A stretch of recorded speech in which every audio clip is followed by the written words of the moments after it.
உச்சநீதிமன்ற தீர்ப்பின் எதிரொலியாக ஆசியாவின் நம்பர் 1 பணக்காரர் என்ற அந்தஸ்தை பிரபல தொழிலதிபர் கௌதம் அதானி மீண்டும் பெற்றுள்ளார்.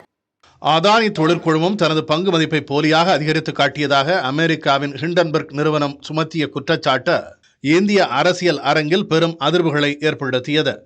அதானி மீதான குற்றச்சாட்டு தொடர்பாக இந்திய பங்குச்சந்தை ஒழுங்குமுறை ஆணையமான செபி விசாரித்து வருகிறது. இந்த விவகாரம் தொடர்பாக சிறப்பு குழு விசாரணை நடத்த உத்தரவிட வேண்டும் என உச்சநீதிமன்றத்தில் வழக்கு தொடரப்பட்டது. இந்த சர்ச்சையால் அதானி குழும பங்குகள் பெரிதும் சரிவை சந்தித்தன. தொழில் அதிபர் அதானியின் நிகர சொத்து மதிப்பு 3,33,000 கோடி ரூபாய்க்கும் கீழ் சரிந்தது. இது தொடர்பான வழக்கை விசாரித்த உச்சநீதிமன்றம் சில நாட்களுக்கு முன்பு தீர்ப்பளித்தது. அதில் அதானி குழுமம் மீதான குற்றச்சாட்டை செபியே தொடர்ந்து விசாரிக்கும் என்றும் அதன் அதிகார வரம்பில் ஓரளவு மட்டுமே நாங்கள் தலையிட முடியும் எனவும் தலைமை நீதிபதி தலைமையிலான அமர்வு கூறியது.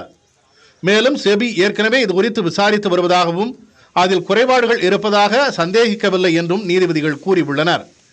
அமெரிக்க நிறுவனமான ஹிண்டன்பர்க் கூறிய குற்றச்சாட்டுகள் அடிப்படையில் சிறப்பு குழு விசாரணைக்கு உத்தரவிட இயலாது என்றும் உச்சநீதிமன்ற நீதிபதிகள் தெரிவித்தனர்.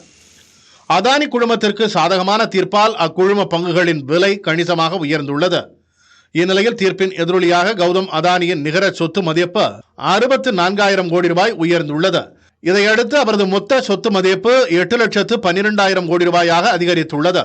இதன் வாயிலாக கடந்த டிசம்பர் மாதம் உலக பணக்காரர்கள் பட்டியலில் 15வது இடத்தில் இருந்த கௌதம் அதானி தற்போது 3 இடங்கள் முன்னேறி 12வது இடத்தை பிடித்துள்ளார். இந்த பட்டியலில் அதானிக்கு அடுத்தபடியாக 8,07,000 கோடி ரூபாய் சொத்து மதிப்புடன் 13வது இடத்தை முகேஷ் அம்பானி பிடித்துள்ளார். அதோடு ஆசியாவின் மிகப்பெரிய பணக்காரர் பட்டியலில் மீண்டும் கௌதம் அதானி முதல் இடத்தை பிடித்துள்ளார்.